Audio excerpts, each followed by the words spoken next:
Hey, my fall 1321 couplet shark cubs.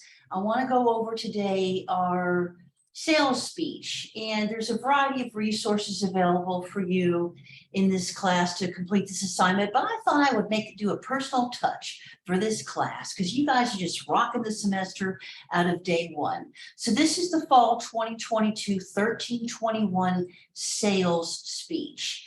And it's actually, let's just call it a business speech assignment, okay? Because there's a variety of different ways that you can approach a business presentation. Now, there's some examples here in the Google Drive of exemplar student speeches, and there's topical organizational patterns, the Monroe, as well as, I don't see any, well, those are the ones that are actually relevant to you. I've got brain dump examples, and I really enjoy this file folder because you can see how the speech started out here, which is kind of how my speeches start out. And then, bam, look at this. This is a great speech. All right, now I want to call your attention. These are not perfect, and we're going to go over that in class, but out of the gate, according to CBS News, we do not know the date or the news article, let's see, the date or the title of that article, and we don't see any quote marks here. All right, so in some of these instances in class, we're going to go over that. And when you're going through and you're citing your information in your speech, this is literally the 5 things that you're going to do when you create your outline: the author's name, the author's qualifications, the publication, the nature of the publication, and the date of the publication. So someone may use Vibe magazine, where you would tell them what that magazine's about, or Health Matters. Well, what's the topic of Health Matters and what do they cover? And so it's vitally important in public speaking to understand that your audience is hearing your information. They do not have a works cited list to reference while you're speaking. And that's why it is imperative in a situation when you're delivering a presentation, you orally cite the source citation information. So this is a great recent example. According to business news site Bloomberg, so we know Bloomberg is a business news site, and 7 million each. And he even wrote, quote, unquote, to remind himself to say that. The only thing I'm looking for here is a date.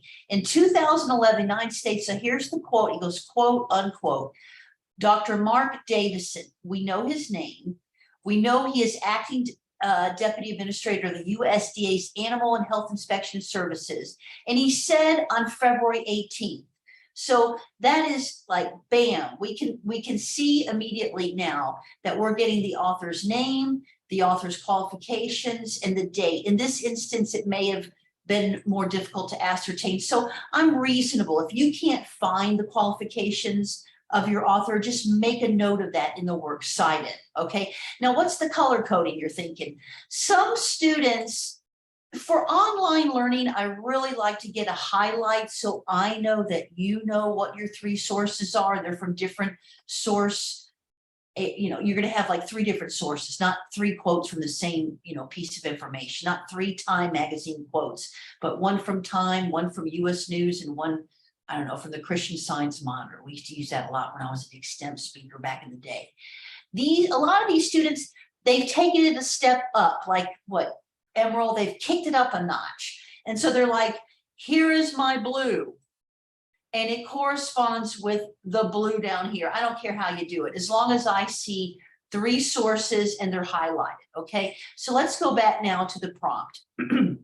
So you're going to provide, let's see, here we go, let's go very top. So you've got these examples. I put them at the very top of the prompt for you. It's a business presentation. You're going to work to decrease semantic noise. Semantic noise is someone doesn't understand the words that you're using, and then you may have to provide an operational or a denotative, a dictionary definition, or even a connotative, a cultural definition, so you and your audience are both on the same page.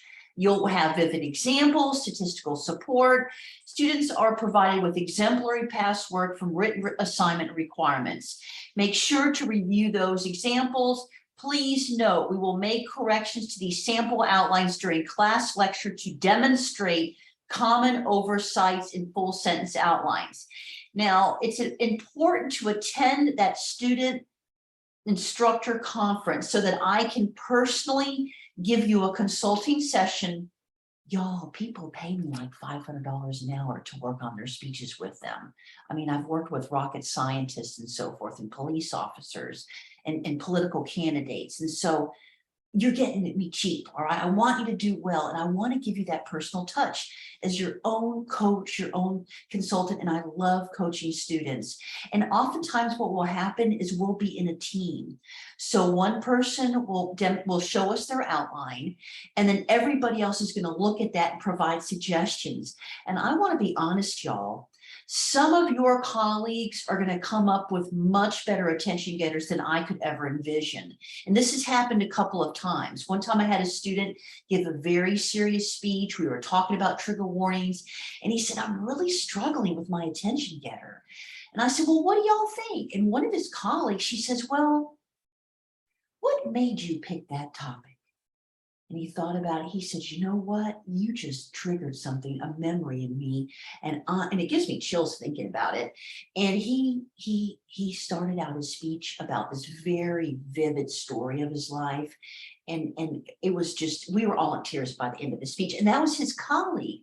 So when we work as a team in a situation of a conference, it's not there just to sit around and wait for Capoletta to help you. It's like, if I notice that someone is missing a statement of credibility in their introduction, everybody in the meeting should check their introduction to make sure there's a statement of credibility. And so that way we all kind of help each other, and then there may be common oversights that we can quickly solve in the middle of the conference. Make sure that you take notes, because I'm there to help you. I want you to step up and give your speech on your day knowing you have 100. And if you complete that a full sentence outline early, you'll get extra credit for your time management skills. So here is a link to the brain dump, and I just dropped that in there. As you research and rehearse and organize and draft your speech, keep in mind the different elements that we talk about, like audience adaptation, organizational patterns, delivery styles, and supporting material. You want to have a variety of types of supporting materials, stories and data and quotes. Some people are very animated, other people are not. You own your style, and that's why we do those critiques. And so we can accentuate your positives, and if there's something you need to work on, we just fix it real quick in the classroom, versus when you're giving a sales presentation for your company and your future career. There are 3 different options: topical, problem, solution, and Monroe motivated sequence. If you're going to go for a sales speech, one time I had a student give us a speech about why you should buy an electronic toothbrush. And she used the Monroe. She wanted to be a dental hygienist. She was already in the dental industry, and she was all fired up, y'all, about that about that electronic toothbrush, to the point where everybody wanted to buy them. One of the best speeches I ever got was about Vibrance 5-finger discount, I guess they call it, tennis shoes, you know, the ones where you can see the little toes.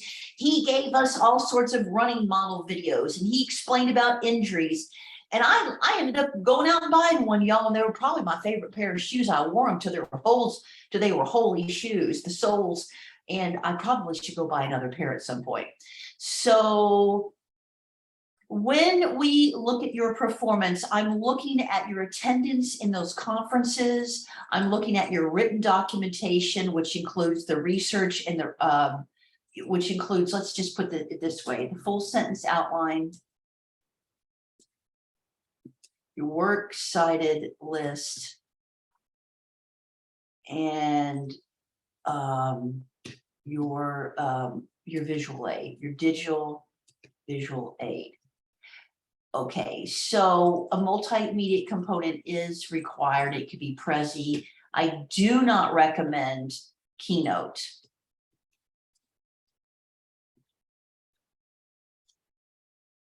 All right, here, let's just do this. See how much better I think when I'm talking to y'all? See what you're doing for me? You're helping me make you a better prompt.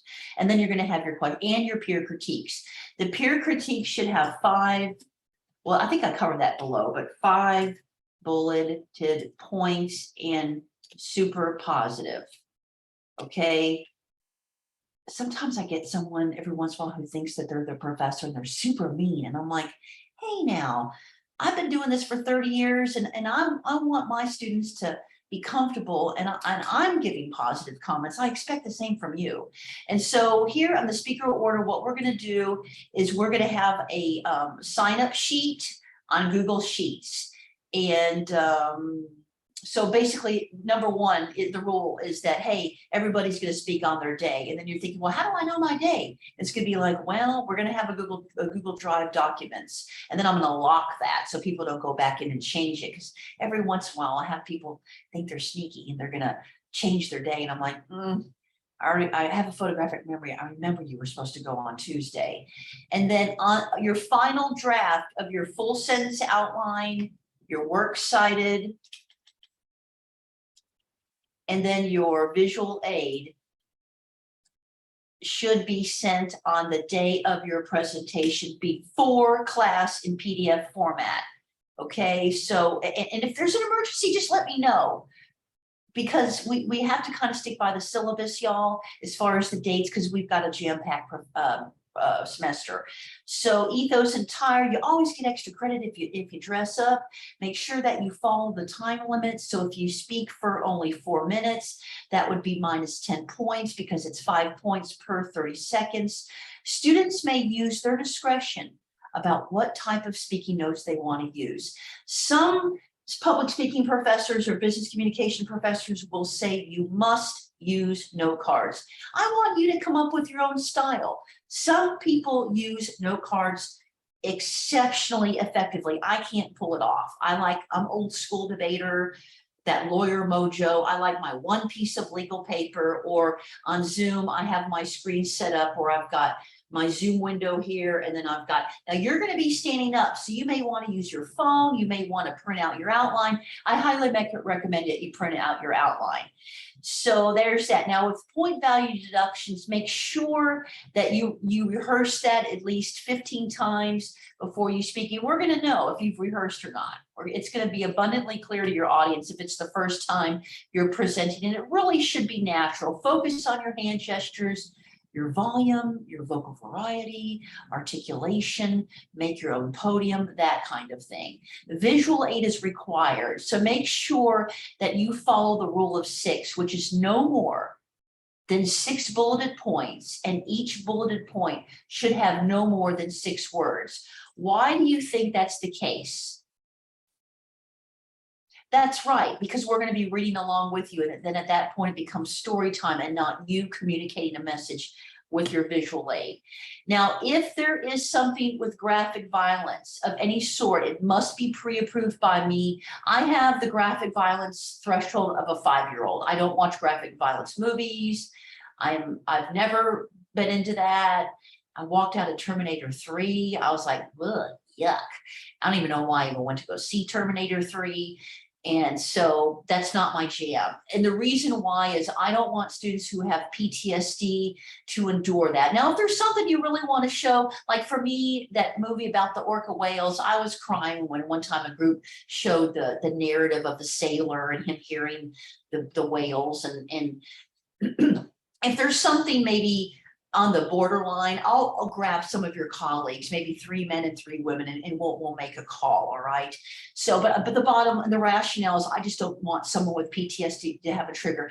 Now, if you have a topic you're passionate about and you want to enlighten your audience about a situation and it may serve as a trigger, we'll craft a trigger warning. And oftentimes your colleagues are the best at doing that.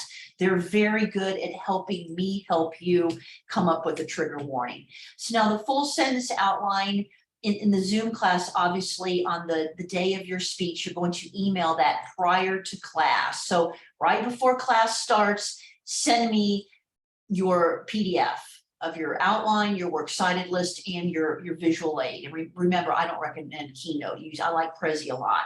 Now here, and you can use a video. It could be a 30-second video clip. I should probably put that up here.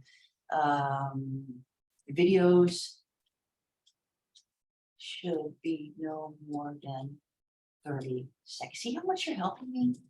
right now? Okay, and so blah, blah, blah. So a lot of this is as outline format that we'll talk about in lecture, but it's all kind of spelled out here, the point value deductions of how I kind of assess your written work there. Now, speeches should have at least 3 source citations from 3 different places. And, you know, by the way, the fact that I'm sitting here correcting that in front of you demonstrates the power of reading something and practicing it, because you're noticing as I'm reading it, I'm making changes. And that's really what you should be doing when you craft your outline, is you should be reading it like you're giving a speech. And I do that, y'all, before I take down the man, before I give speeches up against multimillionaire development projects and all their attorneys, I work on it and I practice it a little bit. Sometimes it's on the fly, but I've done it so much, I've practiced it so much, I already know my arguments. But a lot of those are fleshed out when I do my rehearsals. And sometimes I'll just pull up a Zoom and I'll practice it that way, or I'll get out my phone and practice. So the fact that I'm making these changes, because sometimes things, well, oftentimes what you say verbally comes across differently than when you write it. So when you read what you've written, you're going to want to make modifications. Full source citations, and I'm going to keep the font this way because this is super duper important to me. It's a common oversight, and it's not your fault. You're just trained by your English professors to do things a certain way. And in my discipline, we do something a lot different. We do it a little bit different. Full source citations must be attributed on the outline and verbally in the presentation. So in other words, we're not going to flip to the bottom of your works cited list because we don't have a copy of your outline.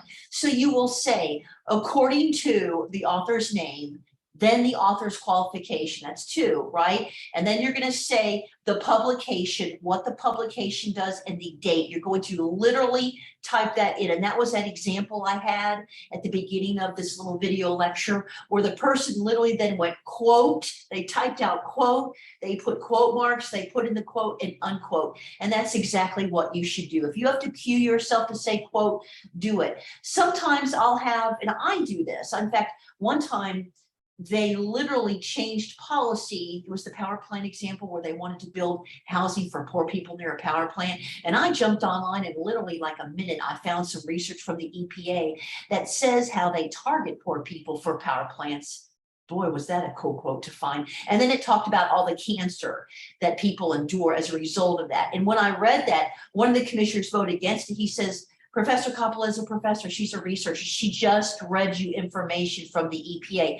My opinion would have been one thing, but to read someone else's quote and they're a researcher and they're with the EPA, suddenly their credibility becomes my credibility. And that's what I'm trying to teach you, how to borrow that credibility. It's an advanced rhetoric tactic to use someone else's credibility to advance your cause. And the other thing I tell people is that's the best way to quash your haters, is to have some good research, not getting upset, not raising your voice, just go bam. You don't want to say bam, but bam, here's some research and here's who it's from.